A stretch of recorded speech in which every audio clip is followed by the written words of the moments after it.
Hi, thanks for joining my lesson. This one's going to be looking at the first half of the solo I've just played, which is a Freddie King solo from a song called Yonder Wall. I'm trying to keep the video length a bit shorter this time, hence only looking at the first 12 bars. But if anyone wants to learn the second 12, then post something in the comments and I'm sure I can do that for you. So yeah, let's go in for a close-up and have a look. Thanks. So, Yonder Wall, Freddie King. This is from an album called Woman Across the Water, a studio version of the song. I think possibly he's done did other versions of this, but I've gone for the one from that album. Picture here, hopefully. Lots of live versions on YouTube, which are really good, worth checking out. He plays it differently each time, because he's great, and that's what great guitarists do. Worth checking out alone for his facial expressions.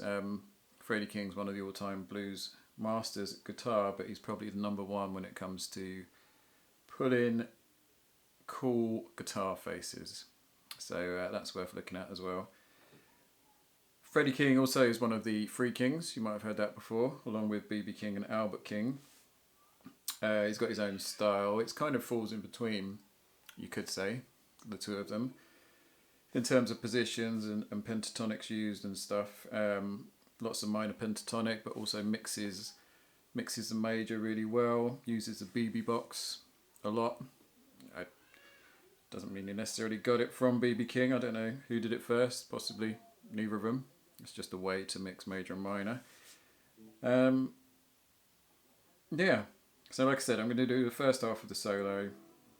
If there's any interest, anyone wants me to do the second half, I'll do that as well, but to keep the video fairly short this time, we're going to look at the first half. So it's a blues in D, a quick change, so that second chord is going to be the 4 chord, but other than that it's a fairly straightforward funky blues shuffle. The first half of the solo is based around the D minor pentatonic second position, so that kind of shape. And then towards the end he slides up to that BB box, which is essentially sliding that shape up 2 frets. So without further ado, let's get stuck into it. I'm going to try and break it down into licks, although some of the licks kind of blur into each other. So lick 1 is going to be up here, as I said, position 2, minor pentatonic. And we're going to start off with...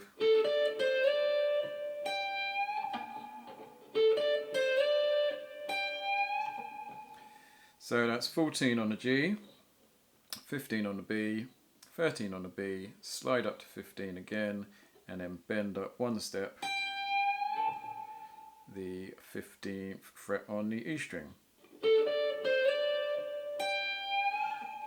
With that slide, we're not doing it instantly, so it's not...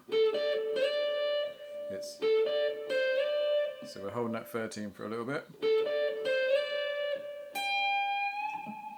And we're muting that bend before it comes down. So that comes in just before the first measure, so it's like tail end of the previous chorus, if you like.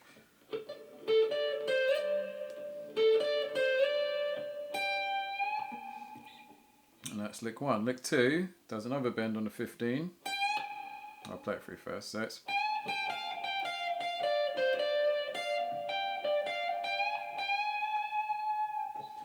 So what we're doing there is we're bending the 15 again. We're not sounding the release. We're then playing it again unbent. We're then going 13, 15, 13, 13 on the E string. So, and between those last 2 13s, it's kind of a staccato. So lightly take your finger off between rather than holding it down. Then 15, 13, 15 on the B string.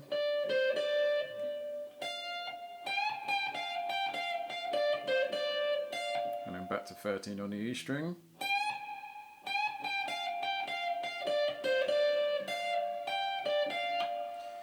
Then we're doing, we're kind of rolling from 15 on the E string to then 15 on the B string.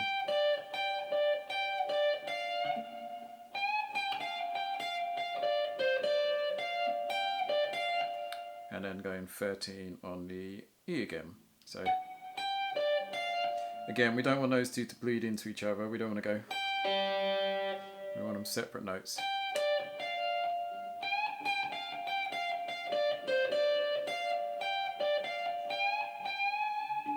And then finish with 2 bends on the 15 and vibrato the second one. That's lick 2. So let's put them all together.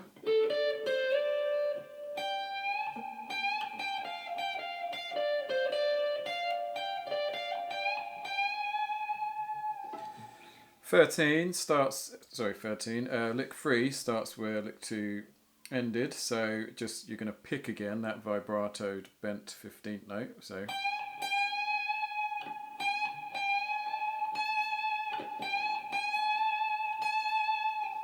after you pick that again, then pick it a 4th time and sound that release.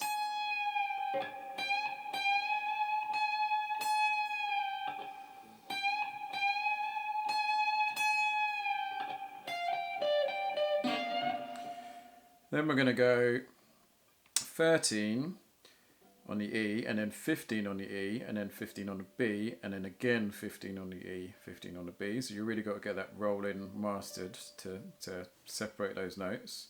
So that'll be.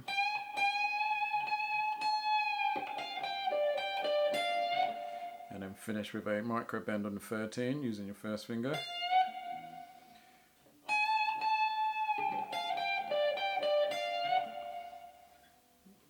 And then straight into lick 4, which is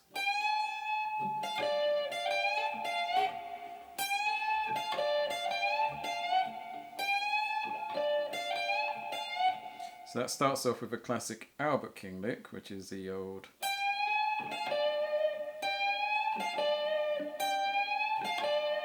so it's a slightly slower bend on the 15, and then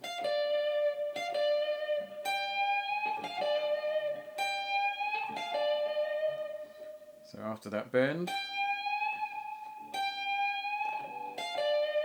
13 on the E, 15 on the B. But then Freddie King embellishes it more by adding this.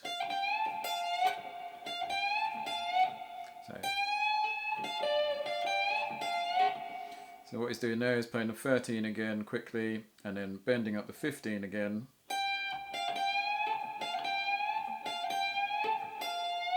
And then doing a bit more than a micro bend, it's almost a half bend with the first finger on the 13 again. So that lick is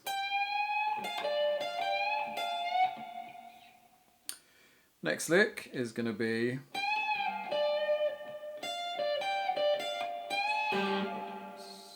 slippery fingers. So that's 15 being bent again. But this time we're hearing a release and we're pulling off to the 13, and then after we pulled off to the 13 we're going to go 15, start on the B this time, 15 on the E, 15 on the B, and another little micro bend on the 13 on the E. So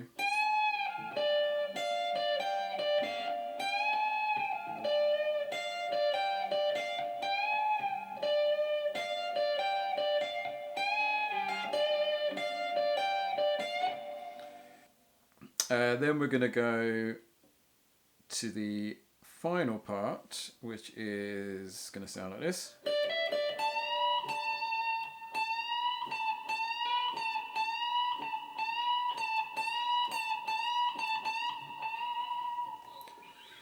So this is a bit where we switch position and we come up to the BB box, if you like, or basically just adding some major pentatonic notes.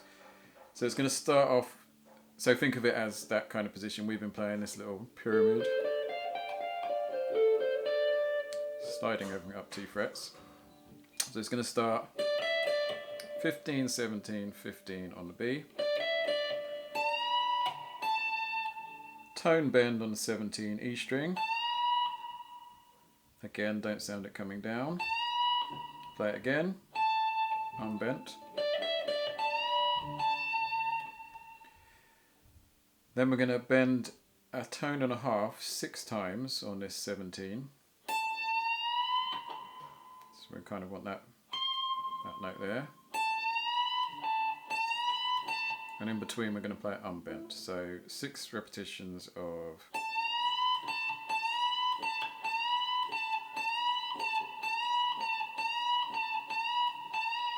and then finish by doing the bend twice in a row.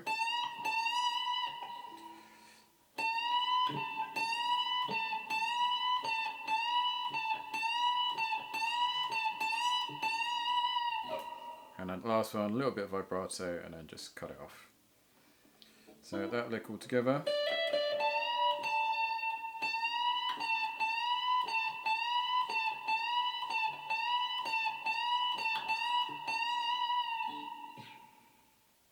And that's it. So let's play the whole solo through, or the first half of the solo through slowly.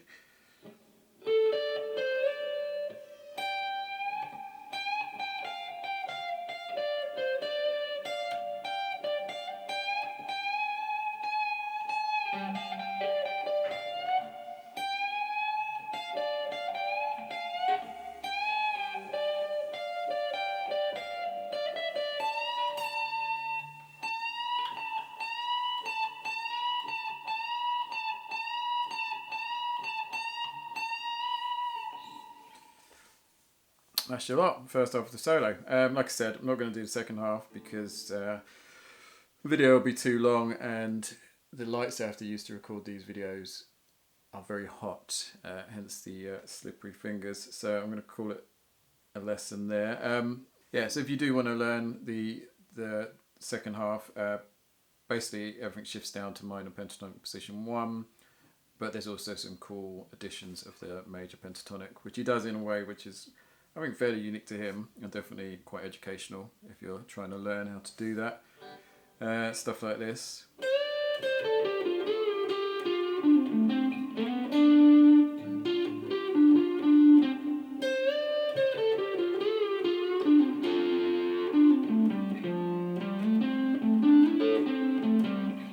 There's a nice double stop in there as well. Yeah, and it's good.